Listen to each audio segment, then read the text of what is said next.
Welcome comrades. In today's video I bring you my first impressions of Workers and Resources Soviet Republic, an insanely promising city building tycoon which has you build a Soviet themed country tovarish.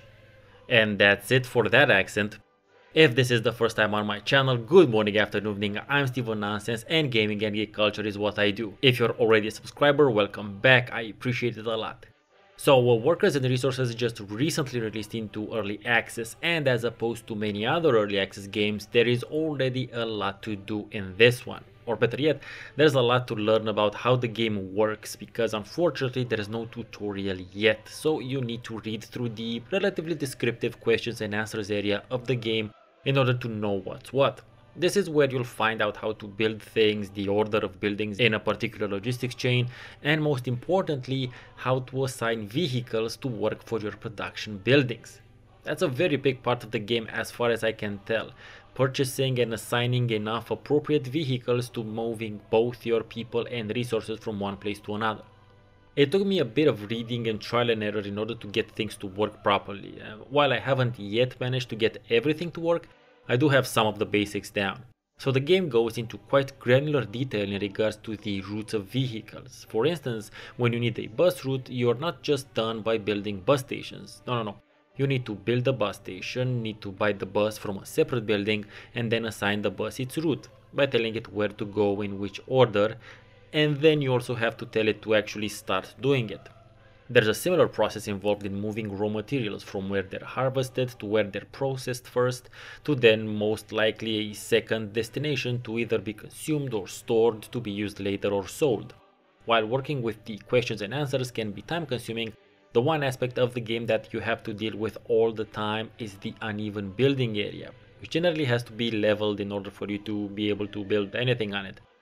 The game works on a wireframe, which allows for quite a large degree of flexibility in terms of how and where you can fit different types of buildings, not to mention the fact that usually you can turn the buildings 360, but it also means that you need to be very careful and get a solid hang of the wireframe first, which I've certainly not managed yet, but it is part of the process of doing a bit of pre-planning and checking where you can build things with the least amount of leveling possible.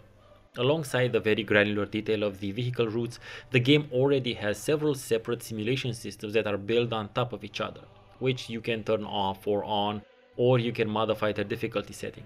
The game doesn't have any weather, at least not yet, but it does have a day-night cycle, which for the moment influences the speed of cars and electricity consumption, pollution, which affects the mood of your people, and education simulation, which is quite interesting and realistic on the complex setting.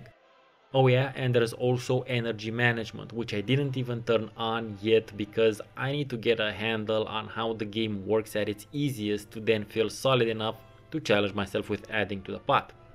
While setting up working industries and whatnot is important in the game, so is managing your people. You'll get quite a bit of information about them by simply clicking on each flat building, where you'll see a long list of requirements and how well these are satisfied at the moment of clicking. You can then use this information to see what you need to build more of, either in their surroundings or relatively close by, and maybe you need more bus routes if it's a very densely packed residential district. I've only scratched the surface of how the game works and what can be done in it, but suffice to say that it is at the very least a highly promising city building tycoon title.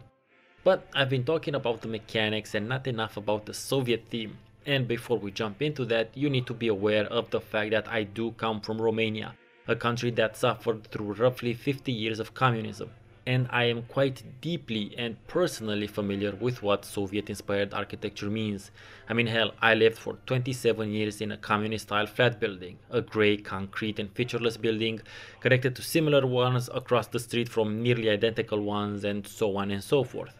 So how does Workers and Resources do in terms of capturing that drab and samey atmosphere? Pretty fucking well. This look is something that will only be truly appreciated by those of us who grew up in countries that used to be behind the Iron Curtain. It also sounds like that a fair bit. The music isn't spectacular, but it is very reminiscent of what you'd associate with communist hymns and whatnot. What I'm using in the background right now are actual Romanian communist songs and hymns. I'm obviously not saying that everyone else can't enjoy the game, of course you can, You might also learn a bit about Soviet-style brutalist architecture while playing it. I haven't yet had enough time to dive deeper into the game, to experiment with all of the logistics chains, nor with how it is to trade with the outside, because in the game you can deal with other Soviet states or with the outside world, so much so that you have access to two currencies in the game, rubles and dollars. That's why this is a first impressions video, and also it's not like the game is complete. So I'll check it out in a few months time, maybe when it's closer to release, and I'll have more time to put into it by then and give it a proper review. But till that time comes, I feel that I can easily suggest workers and resources to those interested in this sort of city building tycoon approach, who are also interested in the rather particular theme, because like I said in my Banished review, sometimes the mechanics can be great, but a city builder also needs a solid theme to keep my interest. And Workers and Resources has definitely sparked my interest, so much so that I actually started building my town of Ploiești within the game, granted within the current limitations of the game.